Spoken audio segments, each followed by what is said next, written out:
Assalamualaikum warahmatullahi wabarakatuh. Pada kesempatan hari ini saya akan menyampaikan materi pada mata kuliah keperawatan medikal bedah, yaitu proses keperawatan pada pasien dengan tuberkulosis atau TBC. Target pembelajaran hari ini adalah diharapkan nanti Anda dapat memahami terkait konsep patofisiologi TBC, dan yang kedua adalah proses keperawatan pada pasien dengan TBC. Baik, kita mulai yang pertama, yaitu sebenarnya apa sih yang terjadi pada pasien dengan TBC. Jadi TBC ini merupakan penyakit yang infeksius di mana disebarkan melalui rute udara. Nah, infeksi ini disebabkan oleh karena inhalasi droplet droplet yang dikeluarkan oleh pasien yang memang dia sudah terinfeksi Mycobacterium tuberculosis. Sehingga droplet-droplet ini mengandung bakteri tuberkulosis. Ketika seseorang yang terinfeksi dapat menyebarkan droplet-droplet ini droplet-droplet yang mengandung bakteri Mycobacterium tuberculosis dapat disebarkan melalui batuk, bersin dan berbicara. Ketika seseorang menghirup mikroorganisme Mycobacterium tuberculosis, kemudian dia akan masuk ke dalam paru-paru dan akan terjadi suatu infeksi. Tetapi infeksi ini tidak hanya terjadi pada organ paru-paru, tetapi infeksi ini bisa terjadi pada organ di dalam tubuh kita yang lainnya. Sebenarnya bagaimana sih proses terjadinya penyakit TBC ini? Proses penyakit TBC ini dimulai dari fase inhalasi, di mana tuberkulosis dimulai ketika seseorang yang suspek itu menghirup bakteri TBC dan menjadi terinfeksi. Kemudian fase yang kedua adalah transmisi, di mana bakteri ditransmisikan melalui jalan nafas menuju ke alveoli. Jadi bakteri yang dihirup oleh seseorang tadi masuk ke dalam saluran pernafasan dan masuk ke dalam alveoli atau alveolus. Dan bakteri tersebut juga bisa ditransportasikan melalui kelenjar limfe dan pembuluh darah, sehingga juga bisa menginfeksi pada bagian tubuh yang lainnya. Kemudian fase yang selanjutnya adalah defense, yaitu pertahanan. Nah, di mana ketika tubuh mengalami suatu infeksi atau ada mikroorganisme yang masuk dalam tubuh kita, maka sistem imun tubuh kita melakukan atau berespon dengan reaksi peradangan dan kemudian fagositosis pada bakteri, dan kemudian mengaktifkan sistem kekebalan tubuh yang spesifik, yaitu limfosit, untuk menghadapi mikroorganisme bakteri tuberkulosis yang masuk ke dalam tubuh kita. Jadi pada intinya pada fase defense ini tubuh kita merespon bakteri yang masuk ke dalam tubuh kita dengan reaksi peradangan dan reaksi fagosit atau memakan pada banyak bakteri-bakteri yang masuk, kemudian mengaktifkan imun yang spesifik dari TB untuk melisis atau menghancurkan basil-basil dari TBC. Kemudian fase yang selanjutnya adalah protection, yaitu perlindungan, di mana pada fase ini terbentuk massa dari jaringan granuloma, baik yang itu hidup ataupun mati, dari basil TBC yang diselimuti atau dimakan oleh makrofag. Nah, di mana hal ini protection ini atau pelindungan ini, makrofag itu banyak memakan dari basil-basil dari TBC dengan membentuk dinding yang protektif atau pelindungan dinding dari makrofag. Fase selanjutnya adalah gons tubercle, yaitu membentuk gons di mana gon ini merupakan perubahan dari jaringan paru-paru yang mengalami fibrosis sehingga massa dari kompleks gon ini juga disebut dengan gon tubercle. Jadi gone tubercle itu merupakan transformasi ya atau kumpulan-kumpulan dari jaringan dari paru-paru yang mengalami fibrosis. Jaringan paru-paru tersebut juga mengalami scarring ya, di mana bakteri dan makrophag ya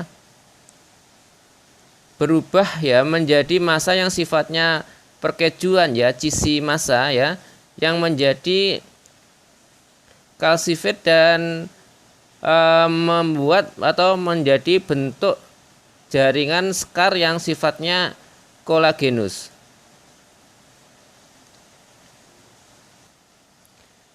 Jadi pada fase scarring ya, terbentuknya skar, bakteri dan makrofag ya berubah dalam bentuk massa yang perkejuan dan menjadi beku atau kaku, sehingga akan membentuk suatu kolagen skar ya, dalam bentuk kolagen skar. Setelah itu akan masuk pada fase dorman, di mana pada kondisi dorman ini bakteri berhenti atau tidak aktif ya, sehingga penyakit ini tidak berlanjut kembali, sehingga bisa dikatakan bakterinya tidur.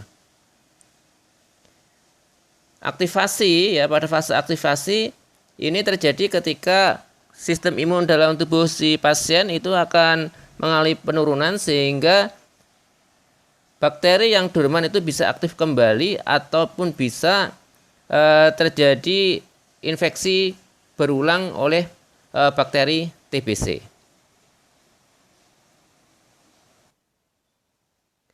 Baik, selanjutnya kita bahas terkait tanda gejala yang muncul ya setelah proses inkubasi atau proses pertama kali infeksi sampai proses inkubasi selama 4-8 minggu. Biasanya tuberkulosis ini sifatnya tanda-tandanya asimptomatik ya, atau non specific symptom, tanda gejalanya tidak spesifik. Nah, tanda gejalanya bisa berupa kelemahan ya, kelelahan, tidak nafsu makan, kehilangan berat badan, keringat pada malam hari, dan demam ya pada level yang rendah ya, dan demam dan berkeringat saat malam hari. Itu merupakan ciri-ciri yang khas pada TBC ya. Jadi keringat dingin dan demam pada malam hari ya, keringat dingin dan demam pada malam hari itu merupakan ciri khas dari tanda gejala dari TBC. Kemudian tanda yang selanjutnya adalah batuk ya. Pasien pada TBC ini ya, jenis batuknya adalah mukoporulen sputum ya. Hasil batuknya itu dengan sputum mukoporulen. Kemudian pada pasien TBC ini bisa terjadi hemoptisis atau batuk darah.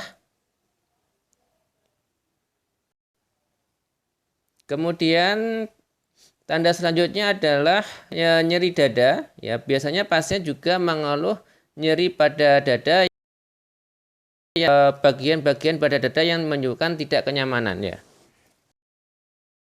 Jadi untuk tanda gejala TBC yang sifatnya tidak spesifik itu ada kelelahan, kelemahan, tidak nafsu makan, kehilangan berat badan, keringat pada malam hari, keringat dingin pada malam hari, demam dengan suhu yang rendah, kemudian demam pada malam hari dan terjadi keringat dingin yang itu merupakan ciri khas dari penyakit TBC, batuk dengan sputum mukoporulen, batuk darah, dan nyeri dada. Itu merupakan tanda gejala dari TBC. Selanjutnya, bagaimanakah cara pencegahan pada pasien dengan TBC atau pencegahan penyebaran dari TBC ini? Yang pertama adalah identifikasi dan pengobatan ya. Identifikasi awal ya, early identifikasi dan pengobatan pada orang-orang yang aktif dengan TBC ini akan menekan penyebaran dari penyakit TBC. Yang kemudian yang selanjutnya adalah pencegahan prevention. Pencegahan penyebaran infeksius droplet ya, dengan mengontrol atau dengan mengurangi kontaminasi ya dengan mengurangi kontaminasi mikrobial TBC melalui udara. Jadi pada pasien-pasien tersebut diisolasi sehingga droplet-droplet tidak berterbangan kemana-mana. Kemudian pencegahan selanjutnya adalah surveillance, yaitu menjaga pasien-pasien dengan TB ya. Dengan apa? Dengan melibatkan tenaga kesehatan ya, dengan melakukan pemeriksaan yang secara rutin dan periodik, serta melakukan skin test tuberkulin skin test atau tes mantau. Nah, ini perlu dilakukan. Jadi pencegahan bisa dilakukan dengan identifikasi dan pengobatan awal untuk mencegah penyebaran, dan kemudian pencegahan dengan cara mencegah droplet itu menyebar ke lingkungan dengan cara melakukan isolasi pada pasien dengan TBC yang aktif kemudian melakukan surveillance. Jika pengobatan TBC ini tidak dilakukan dengan baik atau tidak dikontrol dengan baik, maka akan menimbulkan suatu komplikasi. Komplikasi yang pertama adalah gagal pernafasan. Gagal pernafasan merupakan salah satu komplikasi yang umum pada pasien dengan tuberkulosis. Kemudian komplikasi yang kedua adalah pneumotoraks. Ini terjadi ketika tuberkulosis tidak dirawat atau tidak diobati dengan baik, sehingga muncul pneumotoraks. Kemudian yang ketiga adalah pneumonia.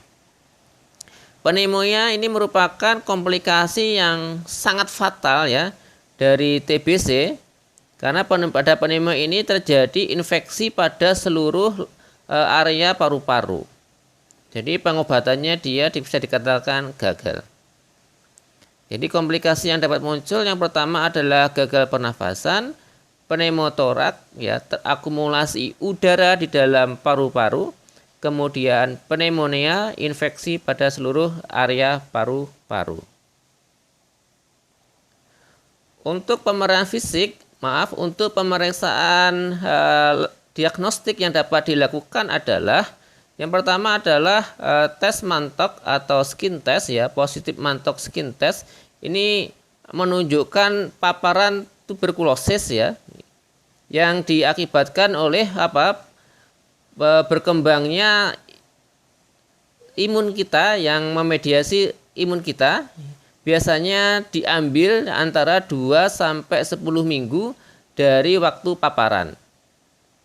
Kemudian pemeriksaan ronsen chest X-ray ini menunjukkan area granuloma dan kavitas atau rongga-rongga di dalam jaringan paru-paru. Kemudian pada pemeriksaan sputum test maka akan teridentifikasi atau terdapatnya bakteri Mycobacterium tuberculosis, yaitu tes sputum. Jadi bisa dilakukan tes mantok, skin test Ini akan menunjukkan di dalam tubuh kita terjadi paparan tuberkulosis Biasanya diambil 2 sampai 10 minggu dilakukan 2 sampai 10 minggu dari awal paparan terinfeksi dari TBC. Kemudian ronsen itu digunakan atau bisa digunakan untuk melihat area-area yang terdapat granuloma atau kavitas atau rongga-rongga di dalam jaringan paru-paru. Kemudian pemeriksaan sputum dahak ini untuk mengidentifikasi bakteri TBC.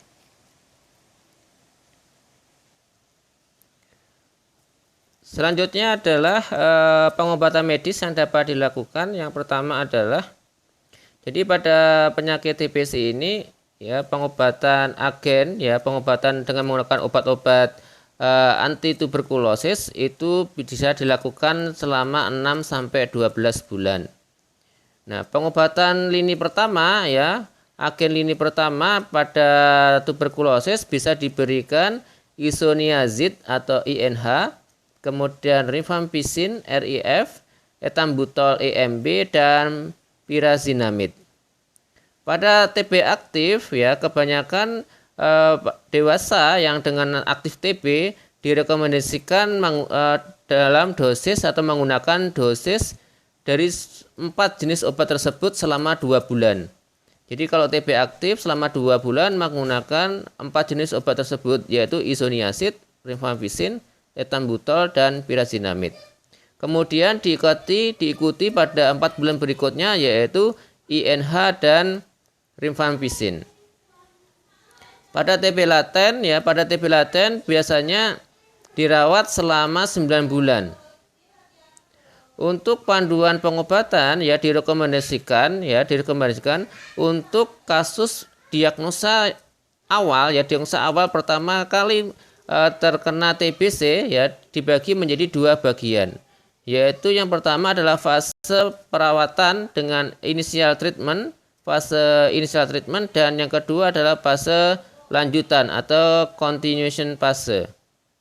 Pada fase inisial, pada fase ini terdiri dari multiple pengobatan pengobatan yang multiple pengobatan dengan memberikan INH, rifampicin, pirazinamid, dan etambutol selama 8 minggu. Jadi pada fase inisial ini diberikan obat INH, rifampicin, pirazinamid, etambutol selama 8 minggu.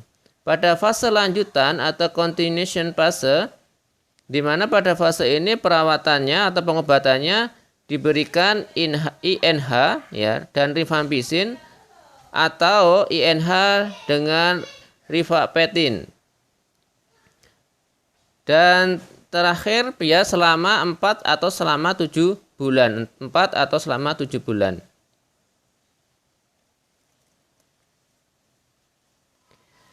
Kemudian selain dengan manajemen pengobatan, diberikan juga dengan teknik DOT, yaitu DOT itu merupakan direct observe therapy, yaitu orang yang memang bisa dikatakan kalau bahasa kita adalah pengawas minum obat di mana pengawas minum obat ini adalah seorang tenaga kesehatan yang secara langsung mengobservasi dari proses konsumsi obat dari pasien, sehingga proses pengobatan selama 6-12 bulan itu dapat tuntas sehingga pengobatannya dapat efektif untuk membunuh atau menekan perkembangan dari bakteri TBC. Baik, kita tadi setelah belajar terkait apa itu TBC, kemudian bagaimanakah proses patofisiologi TBC, tanda gejala TBC, kemudian pencegahan TBC, komplikasi TBC, kemudian manajemen TBC dengan menggunakan obat-obatan. Kita sekarang lanjutkan dengan permasalahan keperawatan kita sendiri sebagai perawat apa sih yang muncul yang bisa kita tegakkan diagnosa pada pasien dengan TBC. Yang pertama adalah risk for infection atau resiko infeksi. Ini bisa berhubungan dengan ketidakadekuatan pertahanan tubuh primer Jadi ketidakadekuatan pertahanan tubuh primer. Kemudian yang kedua adalah ketidakefektifan bersihan jalan nafas berhubungan dengan sekret yang berlebihan, sekret yang bercampur dengan darah, sekret yang kental, dan sekret yang akumulasi yang banyak. Intinya adalah akumulasi sekret pada saluran pernafasan. Kemudian diagnosa yang ketiga adalah resiko gangguan pertukaran gas. Ini berhubungan dengan penurunan keefektifan permukaan dari paru-paru untuk terjadinya pertukaran gas. Diagnosa keperawatan selanjutnya adalah intoleransi aktivitas. Ini berhubungan dengan ketidakseimbangan suplai dan permintaan akan oksigen. Kemudian diagnosa yang keempat yang muncul pada pasien TBC adalah ketidakseimbangan nutrisi kurang dari kebutuhan tubuh, bisa berhubungan dengan ketidakmampuan untuk melakukan ingesti dan akibat ketidakadekuatan dari nutrien. atau nutrisi.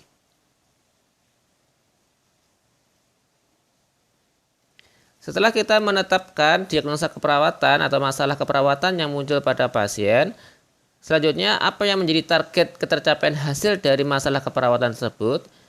Yang pertama adalah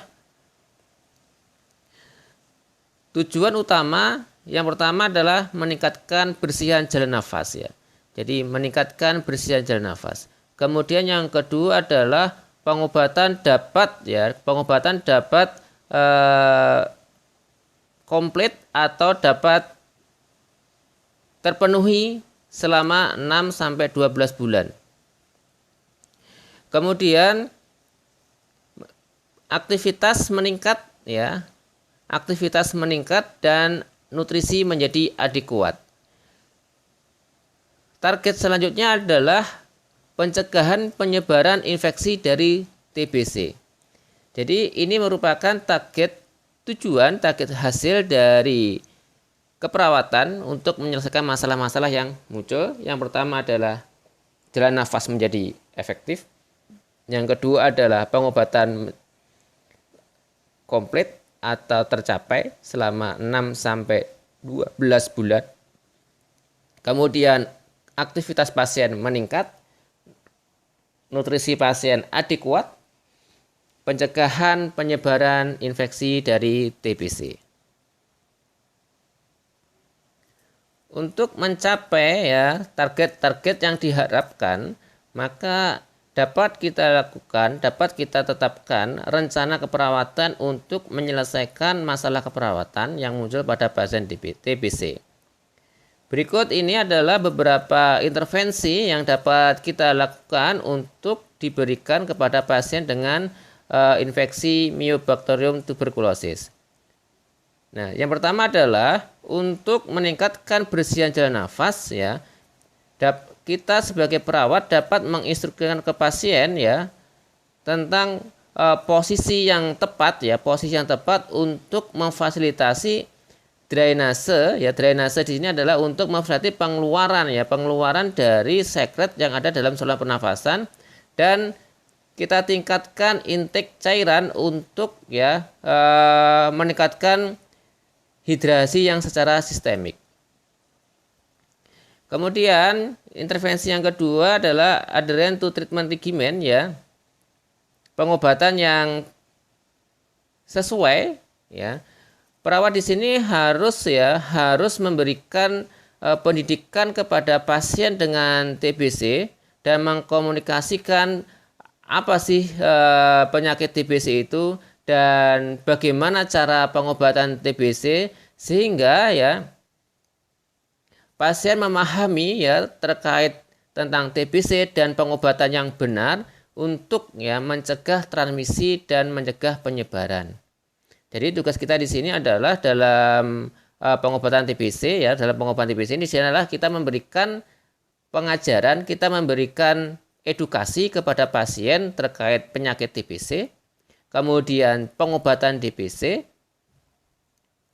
yang efektif itu seperti apa, sehingga dapat mencegah penyebaran atau transmisi TBC tersebut. Kemudian yang ketiga adalah meningkatkan aktivitas dan keadekatan nutrisi. Perawat sini merencanakan ya aktivitas secara progresif, secara terjadwal ya. Fokus untuk meningkatkan toleransi terhadap aktivitas dan kekuatan dari otot serta ya rencana pemenuhan nutrisi ya dari porsi kecil ke porsi yang besar ya secara periodik atau secara teratur. Kemudian rencana keperawatan yang keempat adalah pencegahan penyebaran infeksi TBC. Nah, ini perawat harus berhati-hati sekali dalam menginstruksikan kepada pasien ya tentang pentingnya menjaga kebersihan ya, termasuk ya kebersihan mulut pasien dan menutup hidung dan mulut pasien ketika mereka batuk dan bersin, dan membuang tisu pada tempatnya yang tertentu di tempat sampah ya, sehingga bakteri yang ada di dalam tisu itu tidak kemana-mana. Dan yang paling penting adalah cuci tangan. Jadi mencegah penyebaran TBC. Ini merupakan tugas kita yang perawat ya, harus hati-hati dalam menginstruksikan kepada pasien. Kita harus pastikan bahwa pasien itu paham akan bagaimana cara penyebaran TBC. Kemudian tindakan selanjutnya atau intervensi selanjutnya adalah melakukan isolasi ya, melakukan isolasi pada basil-basil TBC. Nah, isolasi ini harus segera dilakukan ya. Termasuk di sini adalah dengan cara menggunakan ruang yang khusus ya, dengan tekanan negatif ya. Sehingga apa? Udara-udara pada pasien-pasien TBC itu tidak keluar ke lingkungan yang bersih. Sehingga pada pasien TBC yang aktif, yang sedang kekambuhan atau kambuh, itu harus segera diisolasi pada ruang-ruang yang khusus. Terutama ruang-ruang yang mempunyai tekanan yang negatif. Kemudian selanjutnya adalah membuang bahan-bahan atau alat-alat yang digunakan oleh pasien-pasien dengan TBC. Itu memang harus kita khususkan tersendiri ya, karena baju, tisu, kemudian peralatan makan makanan itu memang harus kita sendirikan, sehingga percikan udara atau percikan basil droplet-droplet ya yang dikeluarkan oleh pasien TBC itu tidak menyebar ke area-area yang bersih. Kemudian selanjutnya adalah monitor efek ya atau komplikasi ya, atau efek pengobatan dari monitor efek samping dari pengobatan. Jadi pengobatan tadi ya, rifampicin dan teman-temannya tadi ada 4 tadi, itu kita monitor efek samping dari obat tersebut selama penggunaan dalam jangka waktu 6 sampai 12 bulan tersebut, kita monitor dari efek samping dari pengobatan obat-obat tersebut. Setelah kita merencanakan ya, memastikan ya, dan kita laksanakan, kita implementasikan rencana yang telah kita buat, kemudian kita dapat mengevaluasi ya keberhasilan dari rencana yang telah kita buat. Nah, evaluasi ini berdasarkan dari permasalahan keperawatan yang muncul dan berdasarkan dari target hasil yang telah kita tetapkan sebelumnya.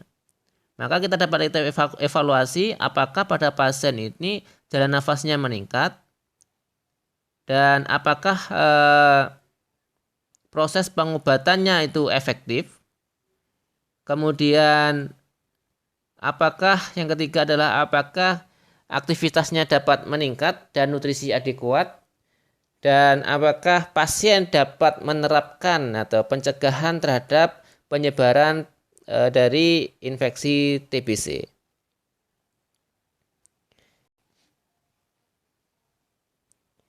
Baik, itu adalah terkait proses keperawatan pada pasien dengan TBC.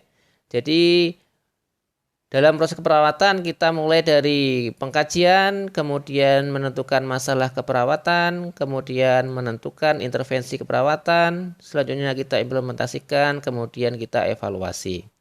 Dari proses pengkajian bisa kita pelajari dari konsep patofisiologi dari pasien, kemudian tanda gejala dari pasien dari TBC, kemudian pemeriksaan diagnostik yang muncul pada TBC itu apa saja, itu termasuk dalam konteks dalam pengkajian di proses keperawatan. Kemudian yang kedua, kesimpulan kedua adalah kita tentukan diagnosanya ya. Diagnosa pada pasien TBC ini bisa muncul. Yang pertama adalah resiko infeksi, yang kedua adalah ketidakbersihan jalan nafas, yang ketiga adalah ketidakseimbangan nutrisi kurang dari kebutuhan tubuh, dan intoleransi aktivitas. Kemudian selanjutnya kita tetapkan intervensi untuk ya menyelesaikan masalah-masalah tersebut. Ya. Baru kemudian kita evaluasi berdasarkan target tujuan yang telah kita tetapkan sebelumnya. Baik, mungkin ini yang bisa saya sampaikan untuk proses keperawatan pada pasien dengan TBC. Semoga bermanfaat. Assalamualaikum warahmatullahi wabarakatuh.